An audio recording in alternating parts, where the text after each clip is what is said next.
So the Michael movie is going to gross over $800 million this weekend, Memorial Day weekend. Sorry, critics. But there's another film that actually might be number one, and that's Obsession. Obsession came out last week. Its budget was under $1 million. And I think it grossed like $34 million worldwide so far. And most likely, it'll probably hit $100 million in the next few weeks. And the film is basically, it's a twisted film. It's basically a horror film by a guy, director's name is Curry Barker.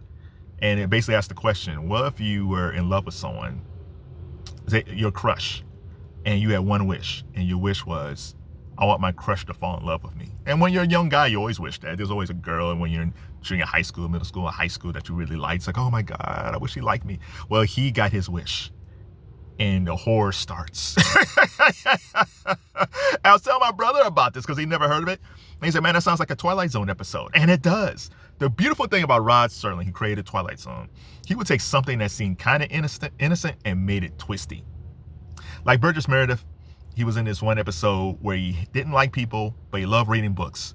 Something happened to the earth and everybody disappeared but him. But he had all these books to read, and he wore glasses, and he tripped and he broke his glasses. So he got what he wanted. No people, all the books in the world, can't see. I think they call this the monkey paw effect.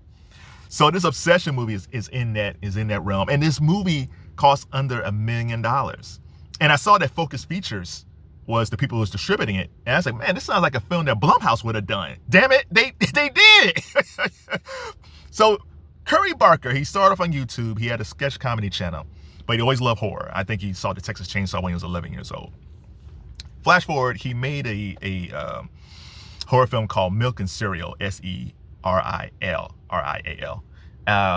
He was trying to get it into film companies. They didn't want it. He put it on YouTube, got a lot of praise from it, and then scraped the money together to film Obsession.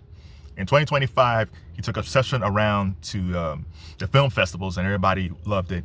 There was a bidding war, and I think Focus Features got it. But then after Focus Features bought it, I guess Blumhouse came in as a partner. And the reason I'm talking about Blumhouse so much is that Blumhouse gave you The Purge, they gave you Get Out, they gave you the Insidious films, they gave you the latest Halloween films. The mentality of Blumhouse is make a film cheap and make a lot of money. And that model was started with Paranormal Activity. Paranormal Activity was like, it was under $1 million too, like, I don't know, $500,000. No, I think it was like $215,000. It was super cheap because it was basically filmed by a video camera. And that thing, they made like 100, I don't know how, man. It made close to $200 million on a budget that was under $500,000. And this Obsession movie is in that same rail. Shout out to Curry Barker, because I think we have a new, not say king of horror, we got a new prince of horror. Because they love that Mike and Cereal. They love this Obsession. And this kind of proves a couple of points. One, Hollywood, you don't need to have big ass budgets to make a hit film. And two, it's storytelling. I just told you about the Burgess Meredith Twilight Zone episode. Now, again, that was like a half an hour show, but there's nothing better than good storytelling. So kids, adults, if you're a filmmaker or whatever you want to do, if you have a YouTube channel and you're trying to make your own TV show, I would say look at two people right now. Look at Country Wayne over at Facebook, and look at Curry Barker with YouTube. Just pick up a camera, pick up your phone, film stuff. Doesn't matter if it's good or not, it's trial and error, because you're gonna find an audience. And that's the thing. Today, yeah, it's great if you work with Blumhouse. But Curry Barker, he couldn't get his film, for his first film, he didn't get it to Blumhouse right away, but people seem to love it online. Country Wayne, he just started, he was doing comedy stuff, and then he's got into this micro drama stuff around the pandemic, and he's making a lot of money strictly on Facebook. So if you're a creative, tell a good story. The Tyler Perry model is good, but he's not a great storyteller.